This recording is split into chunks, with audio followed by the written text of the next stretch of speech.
Hi, புதுசா ஒரு computer வாங்க பிளான் பண்றீங்களா? அப்போ இந்த விவரங்கள் உங்களுக்கு தான். புது கம்ப்யூட்டர் வாங்குறது சில சமயம் கொஞ்சம் குழப்பமா இருக்கலாம். ஆனா கவலையே படாதீங்க.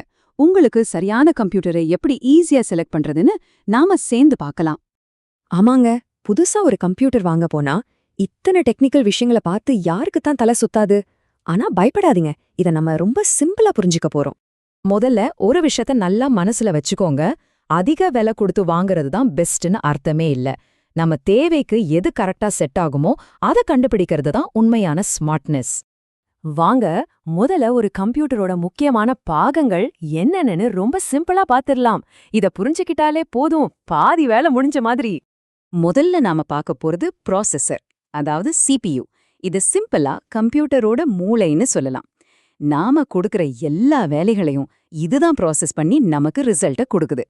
இந்த ப்ராசஸரோட ஸ்பீட மெகாஹெர்ட்ஸ்ல இல்லனா கிகாஹெர்ட்ஸ்ல சொல்லுவாங்க. ரொம்ப சிம்பிளா சொல்லணும்னா, இந்த நம்பர் எவ்வளவு அதிகமா இருக்கோ உங்க கம்ப்யூட்டர் அவ்ளோ ஸ்பீடா, அதாவது நல்ல பெர்ஃபார்மன்ஸோட இருக்கும். அடுத்து ரேம், அதாவது மெமரி. இதுதான் கம்ப்யூட்டர் எவ்ளோ வேகமா வேலை செய்யும்னு தீர்மானிக்குது. இத நீங்க வேலை செய்யற ஒரு டேபிள் மாதிரி நினைச்சுக்கோங்க. டேபிள் எவ்ளோ பெருசா இருக்கோ அவ்ளோ பொருட்களை வச்சு ஒரே நேரத்துல வேலை செய்ய முடியும் இல்லையா? அதே மாதிரி தான் இதுவும். சரி, அப்போ உங்களுக்கு எவ்ளோ ரேம் தேவைப்படும்? நீங்க சாதாரணமா இன்டர்நெட் பாக்குறது, சின்ன சின்ன டாக்குமெண்ட்ஸ் ரெடி பண்றதுக்கெல்லாம் 4 ஜிபி தாராளமா போதும். ஆனா நீங்க கேமிங், கிராஃபிக் டிசைன்னு கொஞ்சம் ஹெவியா யூஸ் பண்ணுவீங்கன்னா 8 ஜிபி இல்ல 16 ஜிபி ரேம் இருந்தா உங்க கம்ப்யூட்டர் ரொம்ப ஸ்மூதா வேலை செய்யும். அடுத்து ஹார்ட் டிஸ்க். இதுதான் உங்க எல்லா ஃபைல்ஸ், போட்டோஸ், சாஃப்ட்வேர்ஸ் எல்லாத்தையும் பெர்மனெண்டா சேவ் பண்ணி வைக்கிற இடம். உங்க கம்ப்யூட்டரோட ஸ்டோர் ரூம் மாதிரி. இந்த ஸ்டோரேஜோட சைஸ ஜிபி, அதாவது கிகபைட்ஸ் இல்லனா டிபி, டெராபைட்ஸ்ல சொல்வாங்க. பொதுவா 500 ஜிபி இல்லனா 1 டிபி ஸ்டோரேஜோட கம்ப்யூட்டர்ஸ் வரும். உங்களுக்கு எவ்ளோ ஃபைல் சேவ் பண்ண வேண்டியிருக்கும்னு யோசிச்சு அதுக்கேத்த மாதிரி செலக்ட் பண்ணிக்கோங்க.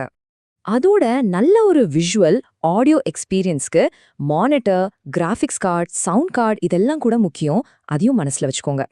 சரி, இப்போ இந்த பாகங்களை பத்தி தெரிஞ்சுக்கிட்டோம். அடுத்து ரொம்ப முக்கியமான கேள்வி. நீங்க யாரு? உங்க தேவை என்ன? இத வச்சுதான் சரியான கம்ப்யூட்டரை தேர்ந்தெடுக்க முடியும். இங்க பாருங்க, இந்த டேபிள் உங்களுக்கு ரொம்பவே ஹெல்ப் பண்ணும். நீங்க ஒரு ஸ்டூடெண்டா இருந்தா ஒரு பேசிக் கம்ப்யூட்டர் போதும். ஒரு 4 ஜிபி ரேம் இருந்தா ஓகே. ஆஃபீஸ் வேலைனா ஒரு மிட் ரேஞ்ச் பிசி நல்ல சாய்ஸ். ஆனா நீங்க ஒரு கிராஃபிக் டிசைனர் இல்லனா கேமர்னா கண்டிப்பா 8 ஜிபிக்கு மேல ரேம், ஒரு நல்ல கிராஃபிக்ஸ் கார்டு இருக்கிற ஹை பெர்ஃபார்மன்ஸ் பிசி தான் உங்களுக்கு தேவை. கம்ப்யூட்டர் செலக்ட் பண்ணியாச்சு. ஆனா நிறுத்துங்க, நாம அடிக்கடி மறக்கிற ஆனா ரொம்ப ரொம்ப முக்கியமான சில விஷயங்கள் இருக்கு. வாங்க அதையும் பாத்திரலாம். பில் போடுறதுக்கு முன்னாடி இதெல்லாம் செக் பண்ணிக்கோங்க. வாரண்டி இருக்கா? குறைஞ்சது 1 இருந்து 3 வருஷமாவது இருக்கும். ஏதாவது ரிப்பேர் ஆச்சுன்னா சர்வீஸ் பண்ணி தருவாங்களான்னு கேளுங்க. அப்புறம் ஆப்ரேட்டிங் சிஸ்டம் மாதிரி முக்கியமான சாஃப்ட்வேர் எல்லாம் இன்ஸ்டால் பண்ணிருக்காங்களான்னு பாத்துக்கோங்க. ஓ, இன்னொரு விஷயம். உங்களுக்கு கீபோர்டு, மவுஸ், பிரிண்டர், ஸ்கேனர்னு வேற ஏதாவது வேணும்னாலும் அதுக்கும் சேர்த்து பட்ஜெட் போட்டுக்கோங்க. அப்புறம் கஷ்டப்பட வேண்டாம். சரி, நாம இப்போ கடைசி கட்டத்துக்கு வந்துட்டோம். இதுவரைக்கும் நாம பார்த்த எல்லாத்தையும் வச்சு எப்படி ஒரு ஸ்மார்ட்டான முடிவு எடுக்கிறதுன்னு ஒரு சின்ன ரீகேப் பார்க்கலாம். ஒரு சரியான கம்ப்யூட்டரை தேர்ந்தெடுக்க இந்த 3 ஸ்டெப்ஸை ஃபாலோ பண்ணுங்க. ஸ்டெப் 1, உங்க தேவை என்னன்னு முடிவு பண்ணுங்க. நீங்க ஸ்டூடெண்டா, ஆஃபீஸ் யூசரா இல்ல camera? Step 2, processor, RAM, storage மாதிரி முக்கியமான பாகங்களை கம்பேர் பண்ணுங்க. ஸ்டெப் 3, வாரண்டி, சர்வீஸ் மாதிரி அவசியமான விஷயங்களை மறக்காம செக் பண்ணுங்க. மறந்துடாதீங்க, பெஸ்டான கம்ப்யூட்டர்னா அது ரொம்ப காஸ்ட்லியானது கிடையாது. உங்க வேலைக்கு எது சரியா செட் ஆகுதோ அதுதான் உங்களுக்கான பெஸ்ட் கம்ப்யூட்டர். என்ன, இப்போ உங்களுக்கு ஒரு நம்பிக்கை வந்துருச்சா? கண்டிப்பா இந்த டிப்ஸை வச்சு உங்க அடுத்த கம்ப்யூட்டரை நீங்களே சூப்பரா செலக்ட் பண்ணுவீங்க. All the best.